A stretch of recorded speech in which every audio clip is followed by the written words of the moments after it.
Hello, wonderful people of the internet. It's time for some more scrumptious healthy food here at Simply Healthy Living. So remember to hit subscribe if you want to get more recipes like this posted every week. This week we're doing a dinner that feels like a weekend treat but hits all your health goals. It's my favorite take on a weeknight pizza with a cauliflower base and absolutely loaded with lovely veggies.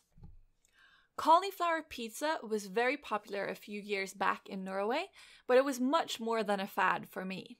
It feels like a pizza when I'm eating it, but it's mostly vegetables. I mean, I'm sold. So here it is, my weeknight cauliflower pizza. For this recipe, you will need the following ingredients. Check the video description for the full list with measurements. Start by preheating your oven to 220 degrees Celsius or 430 degrees Fahrenheit and leave a baking tray with parchment paper in the oven for preheating as well.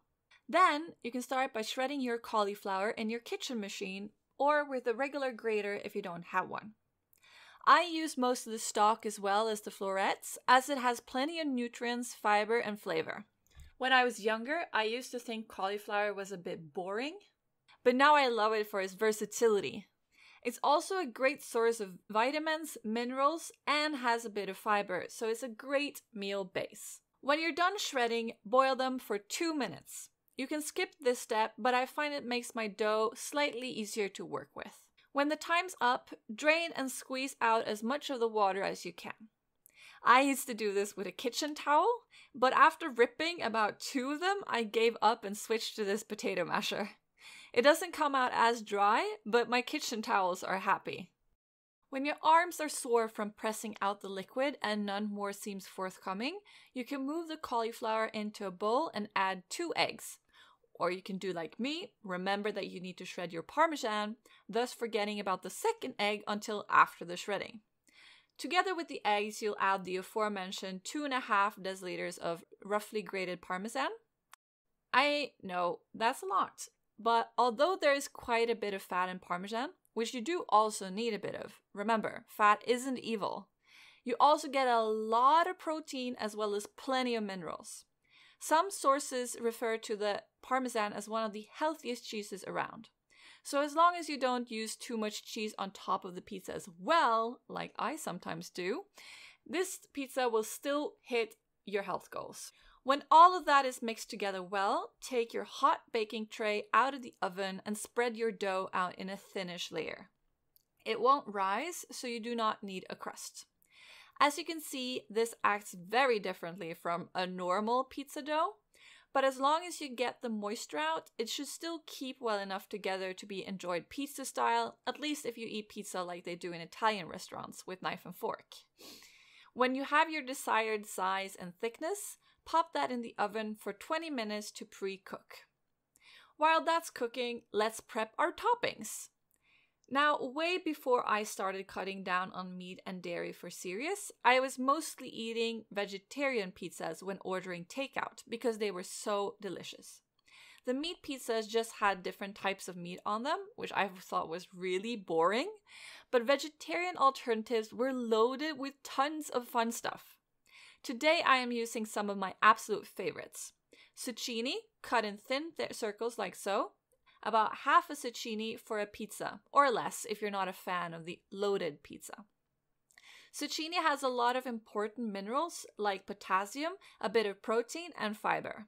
I also use red onion, slicing about half.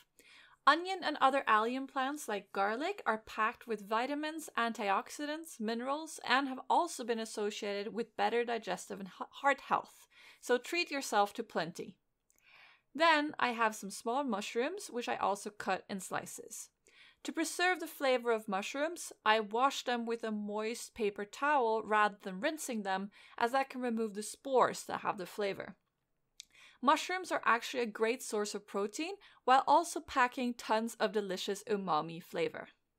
After the vegetables are done, it's time for the sauce. This time around, I am going for a white sauce using quarg, which is a type of fresh acid-set cheese, low on fat and high in protein and mineral count. With this as a base, I add some pesto for flavor, as well as a touch of honey, salt, and pepper to taste. When that's all mixed, the final step of prepping is my salad. For this pizza, I go for a simple mix of arugula and pommegranate. The pommegranate is a lovely addition to this dinner, with a fresh sweetness to contrast the heavier pizza crust. Nitpick them out of their casing. This is seriously one of the more frustrating work tasks I have to do in my kitchen. And then set the salad aside because your pizza base should be done about now. Bring that beautiful crust out of the oven, golden, and smear your white sauce on top. You can be generous or stingy based on your liking. Then take some shredded cheese and sprinkle on top for that bubbly feel. After that, I like to sprinkle on a generous helping of kale. I think kale works really well on pizza, and it also adds plenty of health goodies to the mix, such as iron, vitamin A, K, and C, as well as fiber. Woohoo! Gut health! When that's done, start loading on your goodies. Now, I have no shame, so my pizza is straight out indecent. So much filling, I have zero expectations of actually being able to eat this without a fork and knife. But I'm a sucker for toppings. And it's not like these toppings are bad for me either. So, okay, there, I'm done. Don't want to overdo it. Oh, but wait, I have some olives that need eating up as well. Whoops, on they go. Then it's back in the oven for the cheese to melt and the vegetables to get suitably baked. This can take about 15 to 25 minutes depending on your oven, so keep an eye on it and remove it when it's your preferred golden crispiness. Whee! Look at that wonder! So yummy. Can't wait to eat it. Just going to plate it pretty first so it looks as good as it smells. And that's it. A healthy, delicious pizza dinner you can have any day of the week with a clean conscience. And it's pretty easy too. So get cooking, enjoy, and take care!